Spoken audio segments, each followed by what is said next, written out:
कि 2024 में बिहार बहुत प्रचंड रूप से नरेंद्र मोदी जी के समर्थन दी ही। मुझे लगता है नीतीश जी को न अब शायद याददाश्त की भी दिक्कत है। बिहार समझ रहा है कि जो कारण है उनको छुपाने में इस समय नीतीश कुमार की भलाई है। गंदगी छुपती नहीं है, साजिशें छुपती है। अरविंद केजरीवाल सच में झूठा नंबर 1 है।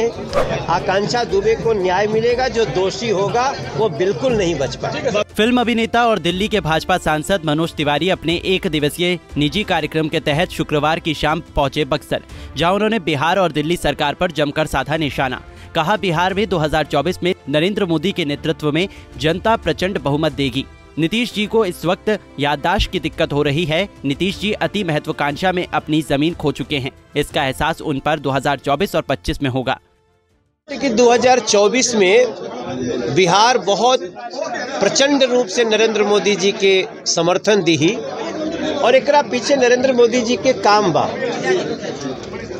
चाहे वो सड़क के रूप में होके, चाहे वो पर्यटन के रूप में दुनिया के आकर्षित करे खातिर होके, और फिर चाहे गांव-गांव के गरीब से गरीब व्यक्ति, वही व्यक्ति जो कल तक 500 रुपया भी अगर सरकार से पाता था तो उसको कम से कम 300 रुपया दे देना पड़ता था। आज उस बैंक का अकाउंट होल्डर है, जनधन अकाउंट में उसका 2 लाख का, 3 लाख का, 4 लाख का इंश्योरेंस भी है। तो मुझे नहीं लगता है कि किन्हीं लोगों के राजनीतिक एक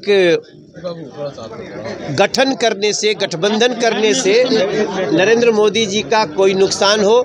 मेरा मानना इस बार बिहार संपूर्ण सीट न दे। आप उपलब्धि गिना रहे हैं। नीतीश कुमार कह रहे हैं कि बिहार में जो भी दंगा हो रहा है भाजपा करा रही है। जब भाजपा थी तो कैसे नियंत्रित करती थी?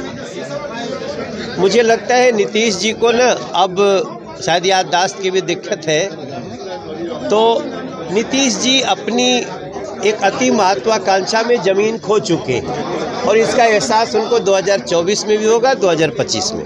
दंगा क्षेत्र में भाजपा को जाने पर नो एंट्री लगा दी गई बिहार में सासाराम में क्योंकि हुआ है। ऐसा तभी होता है ना जब बीजेपी के जो लीडर हैं, सांसद हैं, विधायक हैं, जो पूर्व मंत्री हैं, अगर वो जानना चाहते हैं सच्चाई तो उसको क्यों छुपाया जा रहा है? बिहार समझ रहा है कि जो कारण है उनको छुपाने में इस समय नीतीश कुमार की भलाई है। लेकिन गंदगी छुपती नहीं है, साजिशें छुपती नहीं। एगो बड़ा सुंदर यात्रा शुरू भइल रहे, बीच में 1.5-2 साल से गड़बड़ाइल बा, वापस अब बिहार के समझ में आ गिल बा कि जाति पात के चक्कर में हमनी के नुकसान नहीं करे के एकमात्र निदान बीजेपी। वहीं आकांक्षा दुबे मामले पर मनोज तिवारी ने दी प्रतिक्रिया। कहा, यह घटना बड़ी दुखद है। आकांक्षा दुबे को न्याय मिलेगा, जो दोषी होगा वो बिल्कुल नहीं बच पाएगा। बड़ा दर्दनाक है वो आकांक्षा दुबे की मौत। मैंने भी उनके परिवार के लोगों से भी बात की। मैंने उनसे ये भी कहा है कि अगर आपको जो जांच चल रही है, FIR जो हुए हैं, उससे इतर भी किसी के ऊपर शंका है तो लिख के बताएं, और मैं अगले 5-7 दिन में उनके घर भी जाऊंगा। ऐसी हमारी बातचीत हुई। माता जी आरोप लगा रही है कि बड़े-बड़े नेताओं के हाथ में अपराधी को बचाने के लिए। मैं समझता हूं उनको इस तरह की आशंका में नहीं पड़ना चाहिए। हम सब हैं, आकांक्षा दुबे को न्याय मिलेगा, जो दोषी होगा वो बिल्कुल नहीं बच पाएगा। इस दौरान मनोज तिवारी ने दिल्ली के मुख्यमंत्री अरविंद केजरीवाल पर किया कटाक्ष। कहा, दिल्ली के मुख्यमंत्री शायद कोई साइड वाली व्यवस्था से पढ़ाई किए हैं। उनके पढ़ाई और ज्ञान पर हमें काफी आश्चर्य होता है। दिल्ली के मुख्यमंत्री अक्सर ऐसा बात कहेला जहां लगेला कि दिल्ली के मुख्यमंत्री शायद कोनो साइड वाली व्यवस्था से पढ़ले बनो। उनका पढ़ाई पर, उनका ज्ञान पर बहुत हमरा आश्चर्य होला। कोर्ट बीजेपी नहीं हो सकती है। कोर्ट आपको लगातार बेल नहीं दे रही है क्योंकि आपकी अपराध की जड़ें गहरी हैं। अब अगर आप यही कोई पढ़ाई पढ़े हैं कि कोर्ट के भी किसी पार्टी की संज्ञा दे दे, तो फिर मैं समझता हूँ वो व्यक्ति लोकतंत्र को समझता नहीं है। और जहाँ तक हमारी जानकारी है, दिल्ली में अब अरविंद केजरीवाल के राजनीतिक पतन का समय है।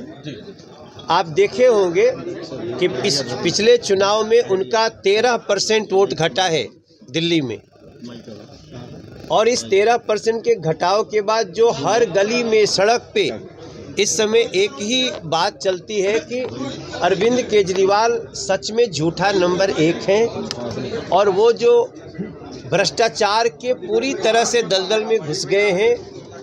आज दिल्ली पोल्यूशन में भी सबसे बड़ी है। दिल्ली की यमुना जी गंदगी में ऐसी हो गई है कि हमें यमुना मैया की जय कहते हुए 100 बार सोचना पड़ता है। ये संतों की नगरी है बक्सर। वो दिल्ली में आजकल जो वहाँ के रहने वाले लोग हैं वो 10 साल पहले दम तोड़ रहे हैं। तो आखिर आपने दिया क्या? गंदा पानी दिया और सिर्फ एक झूठा भरोसा दिया है, अब वो टूट चुका है। बता दें कि इन दिनों आगामी 2024 और 2025 के चुनाव को लेकर बिहार की राजनीति बेहद दिलचस्प हो गई है। पक्ष और विपक्ष के नेता एक दूसरे पर जमकर निशाना साधने में लगे हुए हैं, तो वहीं महागठबंधन को मात देने के लिए बीजेपी के बड़े बड़े नेता बिहार का दौरा कर रहे हैं। खैर, ये तो आने वाला वक्त ही बताएगा कि बिहार की जनता किसे अपना मुखिया चुनती है और किसके सिर सजेगा सियासत का ताज। पंजाब केसरी टीवी के लिए बक्सर से संजय उपाध्याय की रिपोर्ट।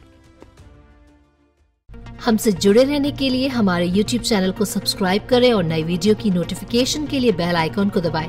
अगर आप ये वीडियो Facebook पर देख रहे हैं तो लाइक जरूर करें और ज्यादा से ज्यादा शेयर करें। धन्यवाद।